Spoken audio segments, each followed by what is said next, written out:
Do you ever notice how on the cover of like every X-Men poster, Wolverine is always like he always has his claws like right next to his eyes or his throat or something, and I'm like, dude, be careful, you're gonna kill yourself. Oh wait, he can heal. That's why he's a badass. He doesn't care.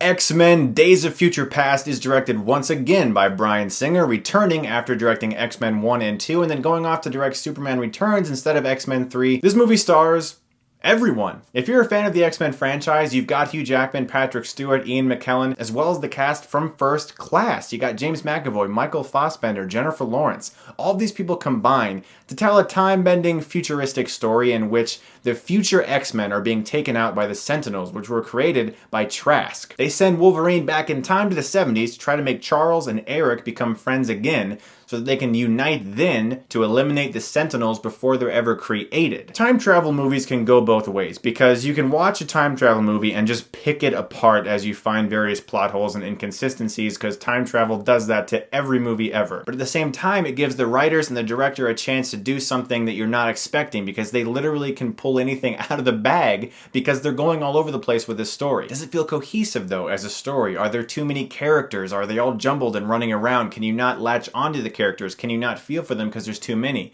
No. X-Men Days of Future Past might just be the best X-Men movie we've ever had. Listen to me, okay? I'm not gonna be a fanboy during this review, despite the fact that I want to, because I grew up with the X-Men franchise. I'm kind of close-hearted to that franchise, because after Batman ended with Batman and Robin, people were wondering if superhero films were gonna be around anymore. X-Men came out in 2000 and proved that this is still a genre that people care about and can be made awesomely. And Bryan Singer has returned to fix all the problems that have been around since his departure. X-Men Days of Future Past actually validates X-Men 3 and X-Men Origins. It takes all the mistakes that were made in those films and corrects them. It's great! I love this movie! Now, I want to gush about the awesome action sequences and the extremely clever humor that is throughout this movie, but I really want to focus on the fact that the emotional core of this film is so intact. And it starts so fast, too. Like, you're just in it from scene one. You are in this dark war of the future, and then instantly it's like, okay, we gotta get Wolverine back. There's no breathing room in this movie. It just starts and you're there. Now, as I said, the movie does have a really good sense of humor too. It's not all like, oh, it's a war and we're all depressed and we're all dying. Characters make jokes and they work, and it doesn't feel like somebody's just writing jokes to be funny. All of the characters that do funny things are all because of who they are as a character. Now, I gotta mention Quicksilver in this film. Every scene that Quicksilver is in, there's not a whole bunch, but every scene he's in, perfect. In fact, there's a scene in this movie involving Quicksilver. I'm not going to spoil it, but it involves him demonstrating his powers. Without a doubt, one of the best scenes I have ever seen in a comic book film in my life. That one scene is worth the price of a ticket alone. I guarantee it. It is incredible.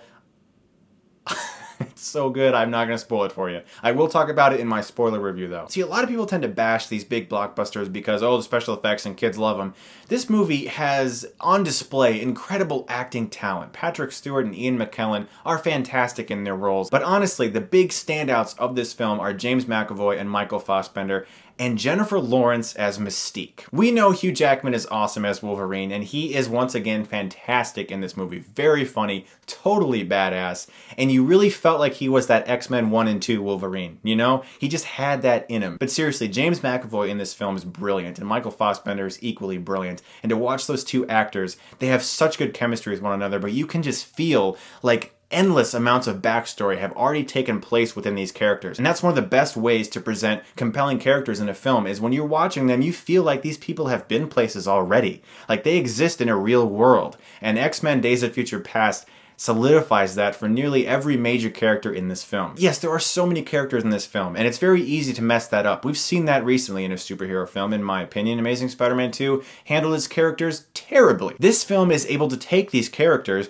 have them all be related to one central story arc, and it makes it all work. The action in the film is relentless, it's extremely well filmed, very well choreographed. There's a terrific scene involving Mystique in which a person in the 70s captures what's happening on a really like 4x 4:3 terrible quality camera, and when we see some of that playback in the middle of the scene, it added this intense realism that almost felt like we were watching some horrific thing on the news. Jennifer Lawrence is so badass in this movie as Mystique, but her character also has that great emotional pull. Every single one of these characters that has those really awesome fight scenes and cool comic book moments all have emotional arcs in this film that you are able to latch onto that all work as the film wraps up at the end. And as I said, this film makes X-Men 3 count. It actually makes some of the more shitty aspects of other X-Men movies better. Peter Dinklage in the film provides my only issue with the movie, and not him as an actor. He's actually excellent in this movie. He's a very, very good actor. It's his character. I didn't really feel his motive for hating mutants so much and wanting to create the Sentinels, which is kind of important since the Sentinels are the big thing in the movie that we're not supposed to like. But I'm able to accept that because it didn't really detract that much from my enjoyment of the movie. I'm going to give X-Men Days of Future Past an A. I think it is an excellent comic book film filled with emotional characters you're able to care about and incredibly awesome action scenes. It might just be the best X-Men film we've had. Also, I just gotta say, hearing John Ottman's score, his theme, the X-Men theme in a movie again, fantastic. So guys, when you do see the film, or if you have seen it, I'm interested in knowing what your thoughts are on it. What is your favorite X-Men film? Let me know below, and as always, thank you so much for watching, and if you like this, you can click right here and get Stuckmanized.